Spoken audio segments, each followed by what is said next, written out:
Ces rencontres, ce sont des rencontres de littérature, de poésie, mais aussi de romans graphiques, puisqu'on accueille cette librairie formidable, la librairie du Tigre. Et on a l'honneur d'accueillir aujourd'hui Antonia Banados, qui a écrit, ça paraît complètement incroyable, ce roman dont elle a réalisé et le scénario et l'illustration. Donc, ça s'appelle Anatomie d'un cœur. Comment vous comprenez le titre? Qu'est-ce que ça veut dire, ce titre? Bon, le titre a deux sens, je pense. Il parle littéralement de l'anatomie d'un cœur parce que le livre parle d'un étudiant de médecine dans les années 50 le personnage s'inspire de ma grand-mère. Elle a étudié au Chili, médecine, oui, à cette époque. Ah oui, je suis chilienne. Elle est chilienne. C'est pour ça que j'ai une accent. Un petit accent oui. Absolument divin. Donc, le cœur, il parle de le cœur anatomique, vraiment l'organe du corps. Et aussi il parle des émotions, parce que le livre, c'est une dualité entre le corps comme un objet d'étude et le corps comme une personne qui a des sentiments. Des sentiments qui a une expérience sensible, donc c'est objet et sujet, un peu. Très bien. Alors, votre grand-mère, c'est pas tout à fait n'importe qui. C'est, il me semble, la première femme médecin au Chili. Et ça a été le parcours du combattant, parce que dans un pays tel que le Chili, vous imaginez bien, on vient de parler des femmes. En France, c'est déjà pas toujours facile. Mais là, dans un contexte historique particulier, ça amplifie encore le phénomène. Alors, quel a été un petit peu son parcours? Bon, elle n'était pas la première femme médecin, mais c'était une époque dans laquelle c'était vraiment très rare pour les femmes d'aller à l'université, et spécifiquement à les sciences. Donc, à cette époque, seulement 10% des étudiants pouvaient être femmes, même si on avait mieux réussi à les épreuves d'entrée que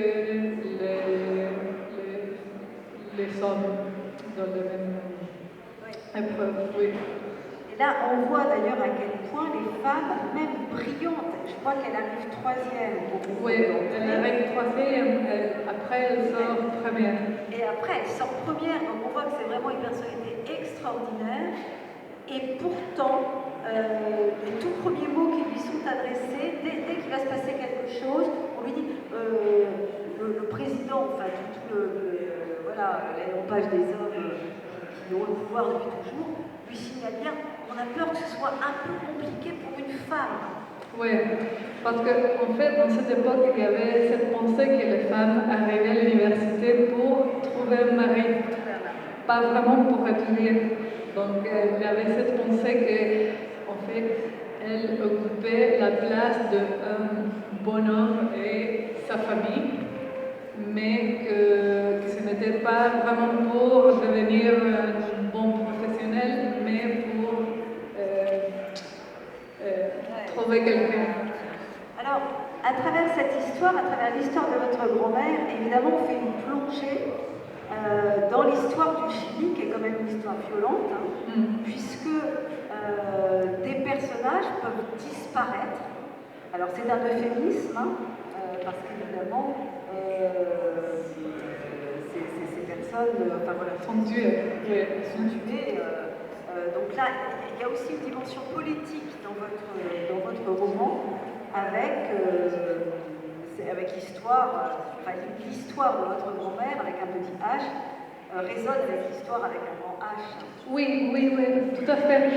Je pensais à ça parce que c'est une histoire tout petite, super personnelle, de son un peu parcours dans l'université et en plus avec cette histoire d'amour pas réussie qu'elle a. C'est une chose super secret pour elle, mais ça se déroule en même temps que l'histoire de Chili. Donc le livre commence avant de la dictature. Donc c'était avant de cet grand événement qui a changé vraiment la face du Chili. Et c'était aussi une époque qui a vraiment beaucoup marqué le pays. Et on a toujours la constitution qui a été écrite pendant la dictature par Pinochet, le dictateur. Et même si on a eu des révolutions sociales récemment pour essayer de la changer, on n'arrive jamais à le faire. Donc c'est vraiment un moment de l'histoire qui a construit le pays qu'on a maintenant.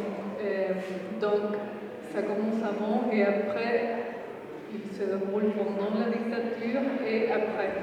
Et on peut voir le rôle de le médecin pendant cette époque, le rôle dans la dictature lui-même, en tant que collaborateur, par exemple, des centres de torture.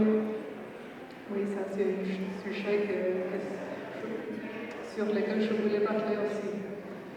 Alors ce qui est étonnant, vous avez parlé d'histoire d'amour, alors il y a une très belle histoire d'amour qui ne réussit pas à se vivre. Vous parlez de ce cœur, mais alors le cœur, dans votre illustration, on a vraiment l'impression que vous êtes parti de croquis anatomiques. Est-ce que vous avez fait des études Je me suis même demandé, est-ce que vous avez fait des études de médecine? Parce que c'est très précis. Hein.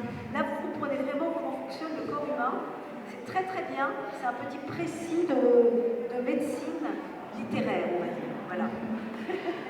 Non, je n'ai pas étudié médecine, mais je suis quand même super intéressée dans la biologie et les sciences en général. Et avant de commencer cette projet de bébé, j'ai passé quelques temps en train de regarder les musées des sciences et anatomiques. En fait, j'étudiais, avant de faire la bébé, je faisais l'art contemporain et j'étudiais en Écosse, à Edinburgh. Et là, cette ville était la ville avec la plus grosse école de médecine dans le Royaume-Uni. Donc, il y avait plein de bâtiments en relation avec l'école de médecine. Pardon. Et il y avait un musée qui s'appelait The Surgeon's Hall. Bon, rassurez-moi, vous n'avez disséqué personne pour écrire ce livre. Pardon? Vous n'avez disséqué personne, vous n'avez ouvert aucun corps pour regarder l'intérieur.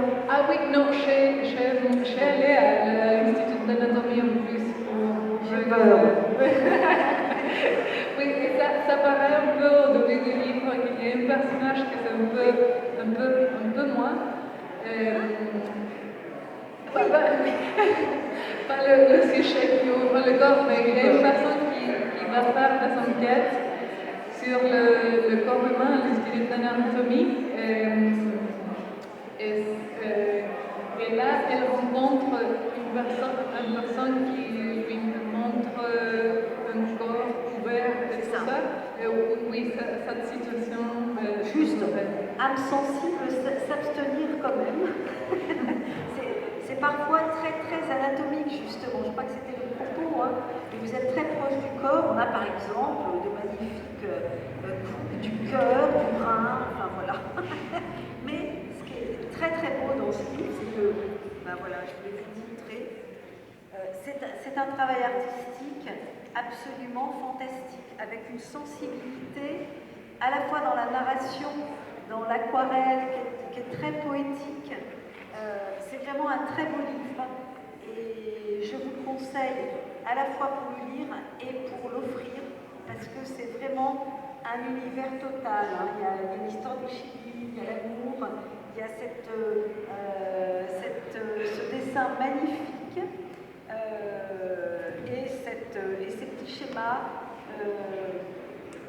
anatomiques qui sont utiles pour réviser le bac de SVT si vous avez des jeunes gens qui passent le bac bientôt. Voilà. voilà, vous pouvez retrouver Antonia, venue tout droit du Chili, et qui se fera un plaisir de vous faire une dédicace magnifique à la librairie Boutique, derrière, excusez-moi. Voilà, on peut l'applaudir, merci.